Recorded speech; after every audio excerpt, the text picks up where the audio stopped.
एक छोटे से गांव में राधा नाम की एक गरीब लड़की रहती थी। वो बचपन में ही अपनी माँ को खो चुकी थी कि पिता ने अकेलेपन के कारण दूसरी शादी कर ली। नई माँ कमला दिखने में तो साधारण थी, पर उसके मन में राधा के लिए कोई प्यार नहीं था। कमला अपनी असली बेटी को हर सुविधा देती, पर राधा को हमेशा काम करवाती। कभी लकड़ियां लाने भेज देती, कभी कुएं से पानी भरवाती। राधा चुपचाप सब कर देती, क्योंकि वो अपने पिता को दुखी नहीं देखना चाहती थी। लेकिन राधा में एक चीज सबसे खास थी, उसका दिल बेहद दयालु था। एक दिन जंगल से लकड़ियां लाते समय राधा को एक बूढ़ी दादी मिली, जो बहुत कमजोर थीं और पानी मांग रही थीं। राधा ने अपना घड़ा उन्हें दे दिया। दादी ने आशीर्वाद दिया, बिटिया, तेरी दया तुझे कभी खाली नहीं जाने देगी।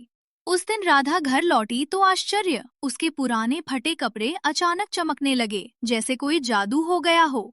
अगले दिन जब वो खेत में काम कर रही थी, जमीन में उसे एक छोटी सी सोने की मुंदरी मिली।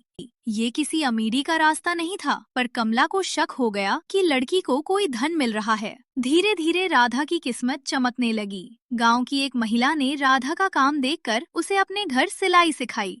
समय के साथ राधा सिलाई कढ़ाई में इतनी निपुण हो गई कि उसके कपड़े शहर तक जाने लगे। राधा अपनी कमाई का बड़ा हिस्सा घर पर देती, पिता का ध्यान रखती और सौतेली माँ के व्यवहार को दिल पर नहीं लेती। कमला ये देखकर पिघलने लगी। एक दिन उसने राधा से कहा, बिटिया, मैं गलत थी, तूने कभी शिकायत नहीं की। राधा मुस्कुराई और बोली, माँ, गलती किसी से भी हो सकती है। घर तभी बनता है जब दिल साफ हो। उस दिन के बाद कमला सचमुच बदल गई। कमला अब राधा से सच्चा प्यार करने लगी थी। घर में माहौल पहले जैसा नहीं रहा। अब वहाँ तकरार की जगह शांति और अपनापन था।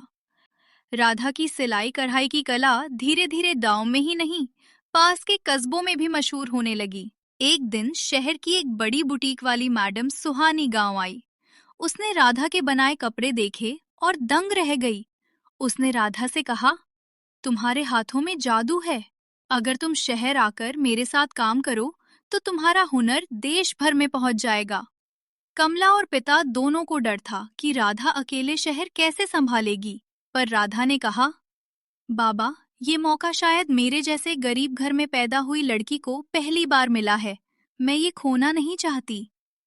पिता ने आंसू भरी आंखों से कहा, जा बेटी, तू चाहे जितनी दूर चली जाए, हमारा आशीर्वाद हमेशा तेरे साथ है। शहर की रौनक राधा के लिए नई थी। ऊंची ऊंची इमारतें, तेज आवाजें और अनजाने लोग। पर राधा का मन मजबूत था। 1 साल के भीतर उसके डिजाइन बड़ी फैशन प्रदर्शनी में पहुंचने लगे। लोग उसे गांव की सितारा डिजाइनर कहकर बुलाने लगे। लोग उसे गांव की सितारा डिजाइनर कहकर बुलाने लगे। उसकी कमाई अब गांव के किसी भी परिवार से ज्यादा थी। राधा कभी घमंड नहीं करती। हर महीने पैसे भेजकर घर बनवाती, पिता और सौतेली माँ का ख्याल रखती। कमला, जो पहले राधा को तंग करती थी, अब हर दिन उसके लिए दुआ करती। हे भगवान, मेरी बेटी को और ऊंचाइयां देना, जिसने हमें माफ कर दिल जीत लिया। कमला गांव में हर किसी को बताती, बेटी जन्म ले तो राधा जैसी, दिल इतना साफ कि पत्थर भी पिघल जाए।